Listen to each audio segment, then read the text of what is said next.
Now we're going to just do a quick cupboard review. So very often I come to aquariums to do advisory work and there's all sorts of stuff in the cupboards. So I'll just go through it and look at what's maybe a benefit and what's not.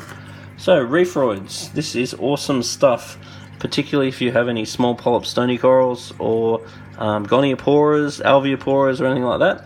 So if you just apply a little bit of it upstream to the coral, it's a very good food source. Now I would not use it when your tank's got lots of algae in it. So if your tank is nutrient poor, I would totally use this product. If your tank is nutrient rich, I would not use this product. Next we have a bit of coral glue.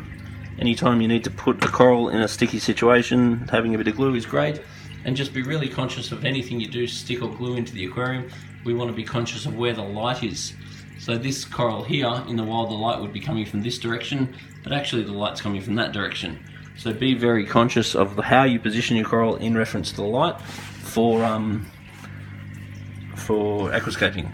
Now we've got some test kits, great to see. We've got a alkalinity supplement, which is currently on the dosing system. We have got a calcium supplement, which is on the dosing system, and we have a magnesium supplement, which is on the dosing system. A dosing system is the best thing you'll ever buy in your whole life, and I would absolutely never not have one. We have some cupramine, which can be used in a quarantine tank if you're concerned about parasites. The dosing system is also lacking one, which we are going to put some Phoscorex on, and the Phoscorex will help to get our phosphate level down. We've also got a turkey baster, very handy thing to have for applying coral foods and so forth. Now other stuff we have in the cupboard. We have some Nopox. Nopox is an excellent way of getting rid of nitrate. I do not find it is always effective for phosphate. So at the moment we are not using Nopox, but we will start using Nopox again if the nitrate level comes up, which it is not up. We have some Spectrum algae wafer. I'm a big fan of chucking the odd wafer into the tank so your nighttime scavengers can feed on it. I'll generally chuck it in last thing at night. I'll chuck in no more than one at a time, and if there is algae in the tank I would probably not add it at all. But a low nutrient tank, one algae wafer, it's not actually an algae wafer, it's actually a food wafer. This is good stuff, I like it. Next thing we've got is some Trace. Trace is a great thing to add to your tank for long-term results. When your tank is looking like this is not going to fix it, but it is a good thing to add a low dose, small amounts, and over a long period of time there very well may be benefits. We also have some potassium. So we are not going to dose potassium because there's already potassium getting dosed. There is evidence that potassium potentially helps reds and has other beneficial features to the aquarium.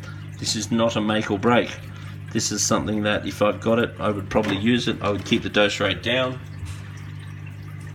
Now we've also got some iodine. Iodine is a great way of suppressing bacterial infection. So I probably would dose the iodine, and I would keep the dose rate low, and it's absolutely not a make or break either, but considering that there's a lot going on in the aquarium, I probably would actually dose iodine, probably a weekly dose. Now we've also got amino acids. Now when you have a low nutrient tank and your corals are thriving and your tank is thriving, this is a great thing to put in the aquarium. When you've got high nutrient, you've got algae and so forth, I would absolutely not add this to the tank. I would wait until my algae's gone, my phosphate levels are down, and I was completely happy with my tank. Now we've got a seafood food, a little bit of this in every now and then. I would absolutely use it. Personally, I'd feed Danichi myself because it's my favourite food because it is less processed and it's a raw state food. But considering I have that, I'd probably use it up just a tiny little bit at a time. Now we've got a bit of water ager. This is a great thing to have for emergencies. If something goes wrong in the tank, chuck a whole lot of it in there. If you run out of RO water for some reason and you need to use tap water, chuck it in there. It's not something you should plan to use, but it's a good thing to have just in case you get issues. Vogel, fabulous stuff. It's an immune system booster. In a situation like this where the fish are not 100%, I would absolutely and totally use Vogel. because I would want to try and increase the immune system of my fish and coral as much as possible. We've got some Medic. Considering the fish are a bit flicky and they are not looking 100%, we absolutely and totally want to be dosing the Medic. Once the fish are totally happy, totally healthy, you do not need to use it.